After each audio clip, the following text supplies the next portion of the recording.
Welcome once again to video number 8 with David Chaim Smith and Sophia, where we are discussing the long scroll. We left off at a discussion of the surrender of the sum total of the vital energies that culminated poured into the headless head of Ketter, but it is far more complex an arrangement than just that. If you look at this diagram to the right side of your screen, starting from the bottom, you see what I described in the last video. We have the 10 Sefirot at the very bottom, and we see that the 10 Sefirot, which in a sense are one Malkut, one display field. And what is raised throughout that display field are 3 triads of activity: triad Nahi, triad Chagat, and then triad Chabad. It's a little bit difficult to see this in the arrangement because the question of where Malkut is in this particular way of drawing the tree is in question, but you get the basic idea. The important thing with this particular diagram is the culmination at Ketter. And when we look at Ketter, as I mentioned in the last video, as the Zohar states, Ketter has 3 heads. There are 3 aspects of Ketter that receive the surrender of the lower Sefirot, that take in that surrender to transmute it, and ultimately liberate it and express it in the purity of its essentiality. And those 3 heads of Ketter are given titles in the Zohar that I'm going to rip off from the Lurianic material. It's actually from the Zohar that I'm taking it, because they're highly indicative of mystical states that arise through this apophatic phase of practice. We start with what is called the infinite head. And the infinite head is the sum total of everything. It's a totalistic, undifferentiated vision of wholeness, which is good because if you are interested in wholeness, you start with the wholeness.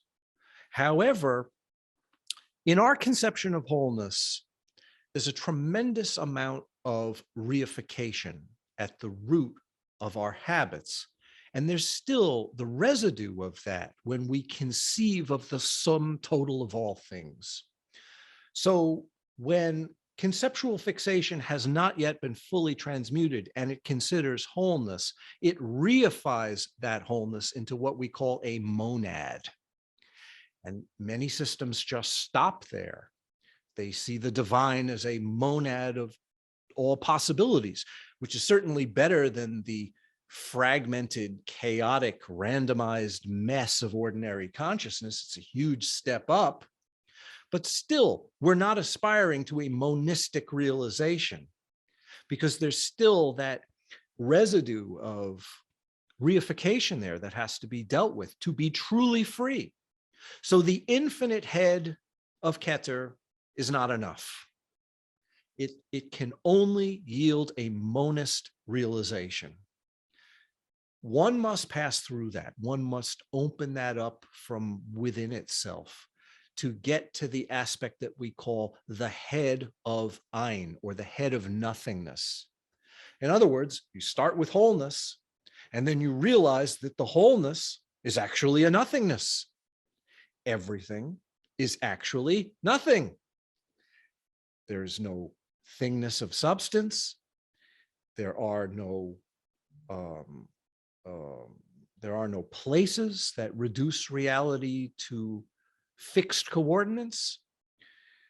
Fixation cannot produce moments in time that are fixed, and concepts can't reduce it to the grasp of their abstractions. So beingness itself brings into question the ultimate question that sits between being, what is, and non-being, what is not. When you aspire to true nothingness, the head of nothingness, both something and nothing lose their meaning. And it all becomes first a kind of nothingness in another register, not the nothingness of non-being, which is a binary dualistic designation, but a no-thingness, which is very different. The head of Ein is the no-thingness. Now, keep in mind what I just said and look at this diagram. You see that the work of the infinite head, or what unmakes the monism, is in the Bina position. But what unmakes the subtle reification and realizes the nature of what Bina is giving you here is in the Chokmah position. Chokmah is the wisdom itself. So wisdom is all about realizing that no-thingness. Both of these ultimately are engaged at the same time, although it's possible to get frozen in one or the other. When Bina and Chokmah have liberated the wholeness of reality past the monad and realized its essential nature as a no-thingness, we have the capacity to realize the ultimate root of Ketter, which I refer to here as the headless head. The Zohar calls it the head which is not. In other words, the open door. The head is that there is no head. So the crown of Ein Sof sits nowhere. The crown of Ein Sof doesn't sit on the head of the king because there is no king. The crown of Ein Sof sits on all phenomena, equally throughout whatever infinite variation arises and appears. So this tremendous scope is what Dot pours itself into, and it remakes itself according to this triune understanding, which becomes, in essence, the highest register of the supernals of Keter and Chokmah and Bina. Ultimately, the ground itself has these aspects, and that's the upper part of the diagram that we see here. The ground on its highest level is purely openness, just a pure openness, a pure absolute expanse of total possibility. But that possibility is so full and offers such profound instant capacity to adjust and conform to any scenario that the fullness becomes a brightness, and the brightness is open and the openness is bright. This is the first thing that we said in the study of the long scroll, talking about how Ein Sof and its light, its or, are one and the same, and one doesn't step down from the other. So this, in a sense, we could say, are the Keter and Chokmah aspects of the ground. Because remember, we're using this triune way of approaching phenomena at every register here. So where does that leave our Bina, where we could get hung up in the monad? Bina can do anything. Bina can offer any possibility. It could reify itself as a monad. It could reify every single detail as a separate reality. Bina can give birth to a complete world of claustrophobic fragmentation, or liberate that possibility into its own nature. It can do anything. It's the ultimate womb of the ultimate mother, you could say. So what would Bina do if it was not called to conform to our base habituations? What is that space in and of itself? Well, it's just the expanse of that ground luminosity and its openness, poised at the cusp of becoming anything and everything. There's a word for this. There's a set of terms that we use to approach this. We call it the vibratory resonance field. In other words, the open fullness resonates through itself, but stopping nowhere, reflecting nothing. There's no one to perceive anything, and there is no thing to perceive. It's beyond the language of reflections. But the resonance of that fullness is unmistakable. And what happens with that resonance is it manifests as a set of possibilities that become the vibratory frequencies of that which is known. The energetic basis of reality is the attuning of light, the attuning of the open light of the Or Ein Sof to any frequency to perform any task in any particular way, in any particular context. So this vibratory resonance field becomes known as a set of possible waveforms. The waveform is the vibration, peaks and valleys, up and down. It manifests seemingly as a binary dualistic tension between positive and negative, which are the sun and the moon, ultimately. And the statement that is made in the Fountain of Wisdom is Aleph, which is numerical value 1, wholeness itself. Aleph is never less than 2. What does that mean? That means that wholeness always presents itself as if it was dualistic. You believe that it's dualistic, you get trapped in dualism.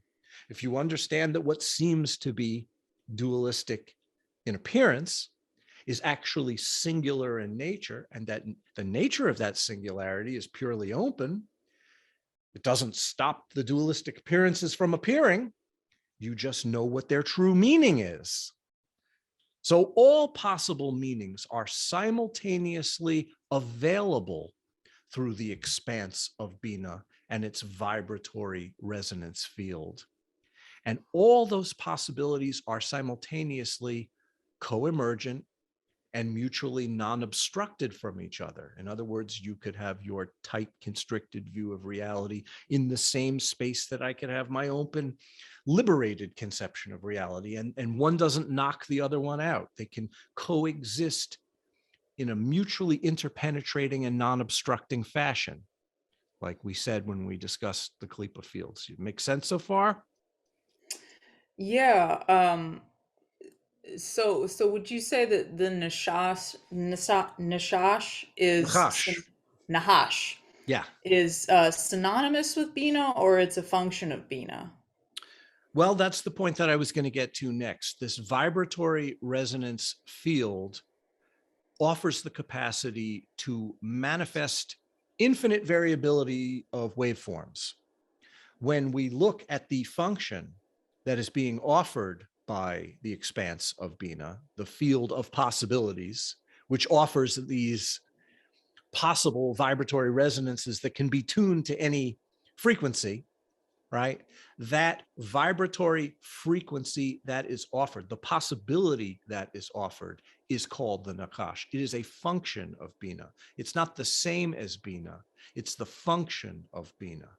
It's the serpent, which is literally the symbol of the waveform, right? That's the serpent. The serpent is the waveform. The serpent is the vibration of the resonance field offering itself to be perceived. What is done with that perception could be anything. It could lie to you, or it could tell you the truth. Just like in that story of the Garden of Eden, where the identity of the serpent is brought into question. Is it the revealer or is it the deceiver?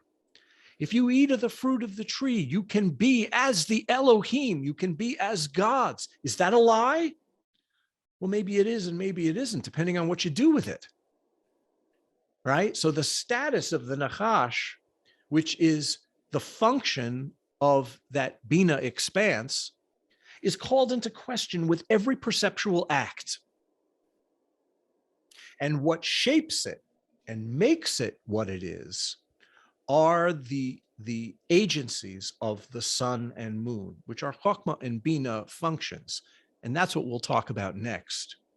So if the Nachash is a function of Bina that provides the vibratory resonance field and its potential waveform frequencies to all points of perception, that would manifest spontaneously to engage it, what about that resonance field would even produce the capacity to split into that scenario? And what I mean by this is actually a very important and profound question. The vibratory resonance field, the way I'm speaking about it, is a singularity.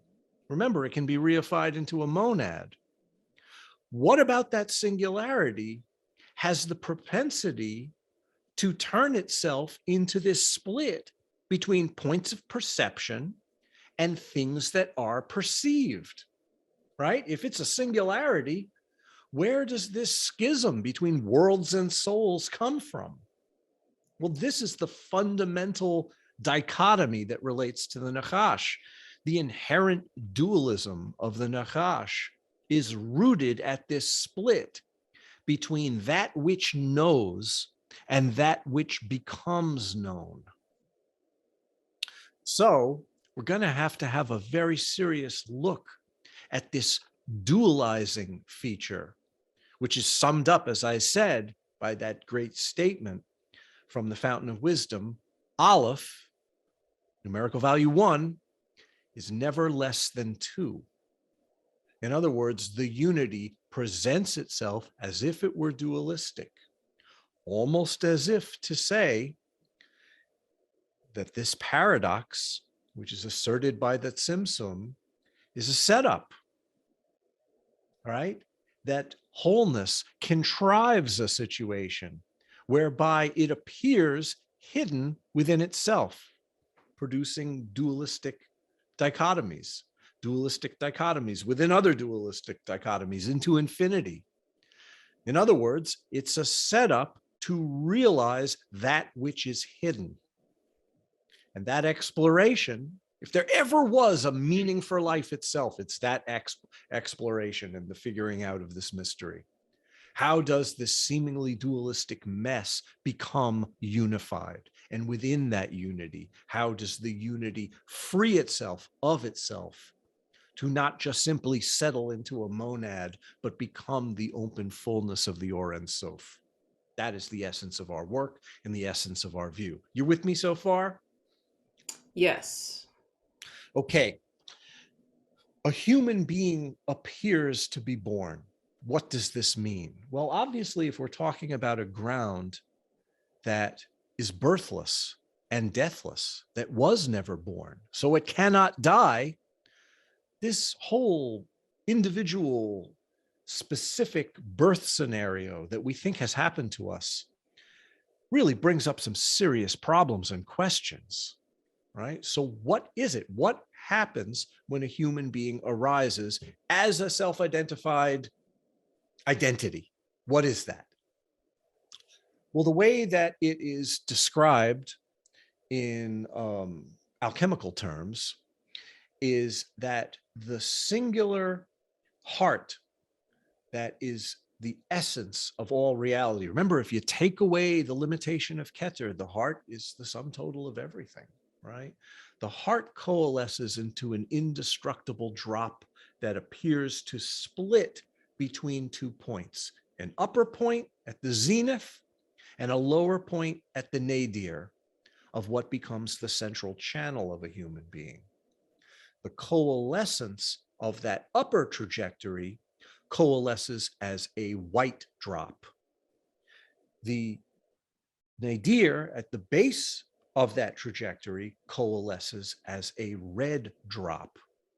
This produces the illusion of a singularly autonomous, separate identity that knows itself. If there is knowing, what's producing the knowing? Oh, it must be me. If it's me, it has a top and bottom. Body-mind identification is therefore born.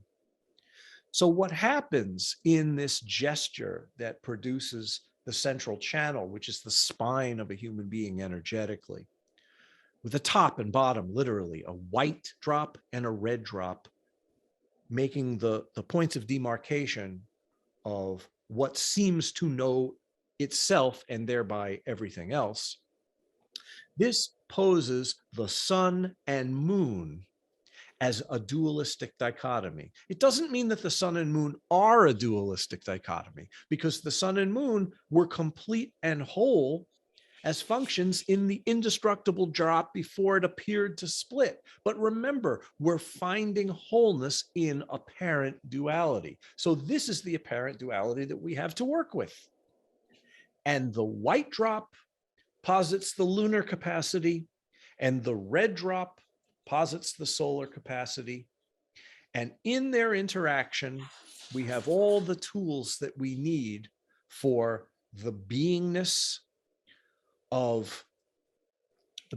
and fire of life force, which comes up from the red drop activity in the form of alchemical sulfur, and the capacity to conform to fluid adaptations and expressions of meaning, which is the mercury of the lunar capacity that acts in concert with it.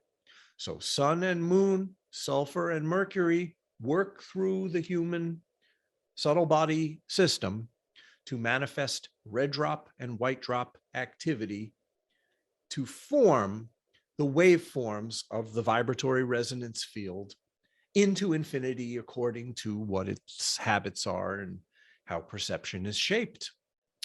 So when we say this, we could say that this vibratory resonance field potency, which posits waveforms that we call Nachash, the serpent, has two aspects, a male aspect and a female aspect. The male aspect at the apex is called the tele.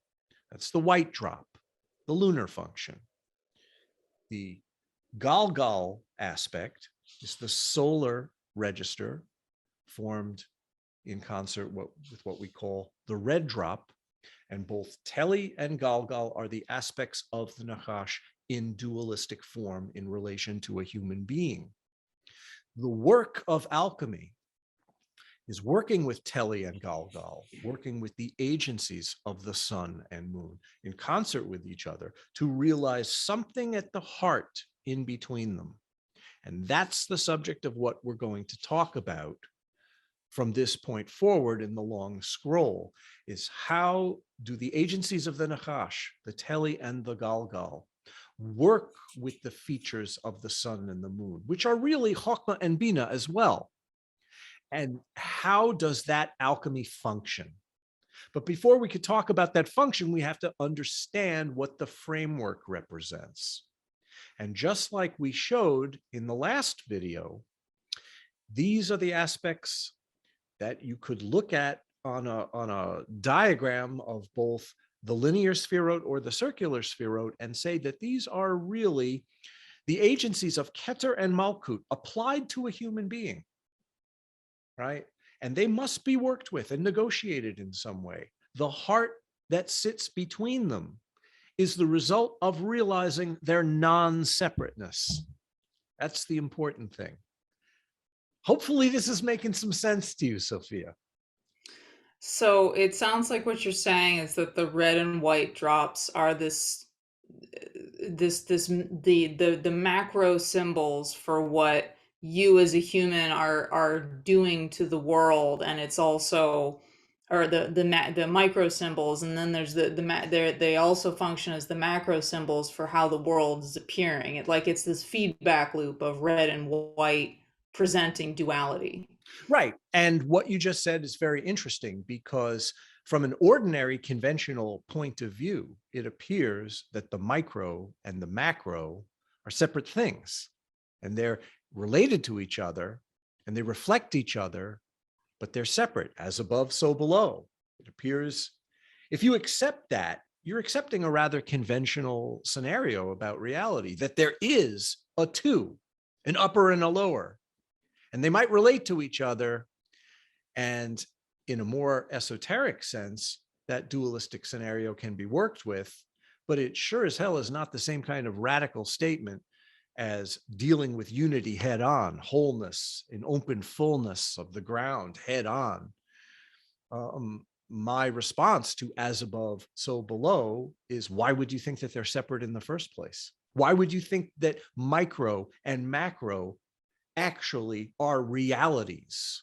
They're just mere appearances, and they are expressing the same ground. And I am far more concerned with that ground than I am the relationships of the ghosts and phantoms of appearance that just seem to endlessly chase each other, part against part, into infinity. Because the red and white drop, as seemingly separate powers, have one mission in life. The red drop seeks and desires the white drop, and the white drop seeks and desires the red drop, because all they want really is to come back together. The truth of the matter is they were never separate to begin with, but they appear separately. So we're faced with a dilemma. Are we to take the incessant, endless chasing of each other? Are we to accept that at face value? Are we to accept our own desires at face value? And the compulsion and addiction and territoriality that is produced by seeking to repair a basic schism? Or are we going to see through the illusion of that schism at the root and change the meaning of these things? Your sound is off. Yes. Oh, I was waiting to turn it off, turn it on before I speak. So we have to have a conversation about the red and white drop. They never stop appearing, but their meaning changes when they settle into the commonality between them, which is their common heart. If we don't find that commonality of the heart between them, they are diametrically opposed powers that are not only seeking and desiring each other, but ultimately antagonistic to one another. And this is the symbol. This tension between red and white is at the base of chasing the unfulfillable happiness of human life. We will never make it right. We will never solve all of our problems. We will never get everything that we want. It will never be okay. And ultimately, it will end in the loss of everything that we think that we love. But everything that we think that we're attracted to offers us the possibility of a happiness that we chase, but can never fully attain. It will never do the job. You could get the sexual partner, you could get the material possession, you could get the power and the prestige and everything that you want in life. It will never end all your problems. The sum total of that tension of the desire force is expressed by the red and white drops against each other. The only relief from this scenario that could ever manifest is the two sinking into the commonality of their heart, such that Ketter and Malkut are no longer separate from each other and no longer divided from each other. And that is the purpose of alchemy. That ultimately is where the Teli and Galgal aspects realize their inherent unity in Nachash as one vibratory resonance field that is found essentially through the tikkun or repair of the sphera of Bina, which is the entranceway into the larger Ketter issue of repair, which is the unmaking of the great klipa of Ketter, which is I am. Now think about that. Moses stands before the burning bush and says to this emblematic presentation of the divine, who should I say sent me? In other words, who are you? And the response is Ehya Asher Ehya. I am that I am, or I will be that which I will be. What does that mean? Well, one possible interpretation is the klipa of Ketter is addressing Moses, and God is a giant ego. Now, if God was a giant ego, that would make sense with the narrative of the Bible, because God behaves essentially like a spoiled brat. Like a 9-year-old, if you don't do what I say, I'm going to torture you and wipe you out along with everything you love. Do what I say or else. Reward and punishment. That's the language of the ego. That's the territory of the ego. Is that the divine? Well, it could be if you have that view, but if you challenge that view and see through it, then the serpent in the Garden of Eden takes on a whole new meaning. And the promise of the serpent, you eat of the fruit of the tree and you will be as Elohim, then that becomes a serious statement because it challenges the klipa of Ketter. I wrote a book on this years ago called Kabbalistic Mirror of Genesis, but this is a greatly expanded explanation of how it works. So unless you have any questions, this brief discussion and mention of the red and white drop and the solar and lunar agencies, will take it up next time with a more in-depth understanding of how these drops become distortions and how these distortions become the source of all human misery and suffering. So I did want to hit on one thing you said a minute ago about Bina being this entryway into unmaking the Klipa of Keter. Why is that the case? Because Bina is the expanse that appears. Bina is the expanse that appears, and whatever you do with that expanse expresses the view that you hold. If you reify phenomena within that expanse, you get a reified reality.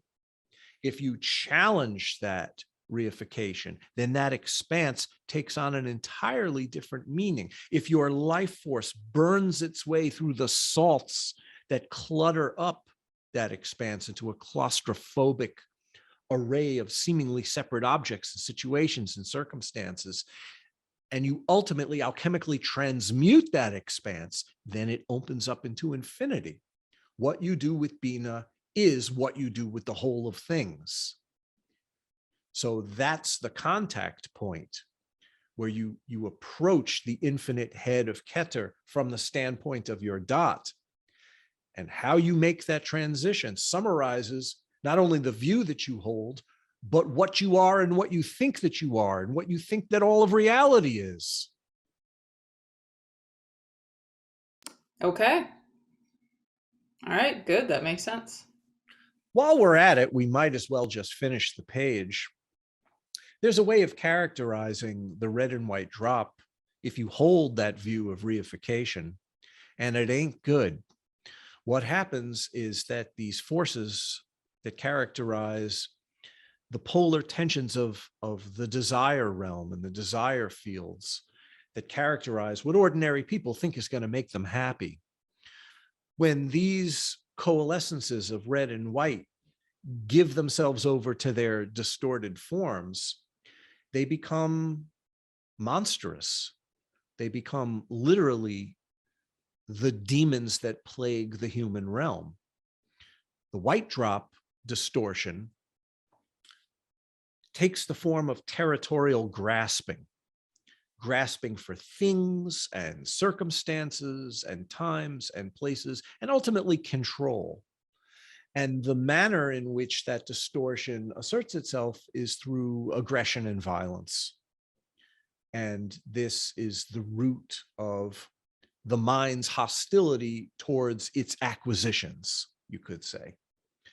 The red drop is the force of seduction into the habit field and the lesser concerns. The seduction is the idea that what you want, you actually need and must have.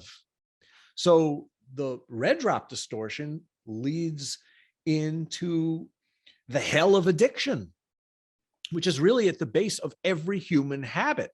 Everything in the habit field is there because of a basic compulsion that magnetizes the mind into a loop, into a closed loop, right? Seduction into that closed loop is literally the energy of addiction. And don't think that I'm just talking about the gross addiction of substances here. I'm talking about being addicted to the habit field itself. I'm talking about the addiction to all forms of grasping, including self-grasping. Your own identity is a product of addiction. You're addicted to habitually identifying yourself as the knower of all things. That's the root of addiction. So if you are you, then everything that you think and feel becomes your only concern, and modifying it and manipulating it is your life on earth, trying to make yourself happy and ultimately never doing the job. So these red and white drop distortions become the regulating valves of hell in your life that ultimately ends up with the loss of everything, all your energy, everything you've acquired, whatever you've loved or thought you wanted to chase. It's all down the drain when you die. And then what was it all about? What was it all for? Right? It's really a very grim scenario when the red and white drop, or we could say in a nutshell, when dualistic desires win out over a human life. It ain't pretty. So what's the recourse? The recourse we're going to discuss next time, finding the heart of the matter, which alchemically distills the nectar from the poison. We've already said quite a bit about what the poison is like. How do you find the singularity of that nectar, that essentiality? Draw it forth, strengthen it, so that the counter forces to realizing it can be melted away into the ground of that effulgence, which becomes new meaning, right? The rebirth of phenomena. And in this sense, the born again Christians, they have the right term. That's what you want. You want the rebirth of all things, not necessarily through Big Daddy saving you, which ends up in a whole another mythology, but the idea of a rebirth, a literal renaissance. That's what the word means. Renaissance is rebirth. That's what alchemy ultimately is in the mystical sense. So now we've truly finished with this page. If you have anything to add, now is the time. I think that's great, Dave. We really covered a lot of territory today. So video number 8 is complete. And I will see you all next time. David Chaim Smith and Sophia bidding you fond passing.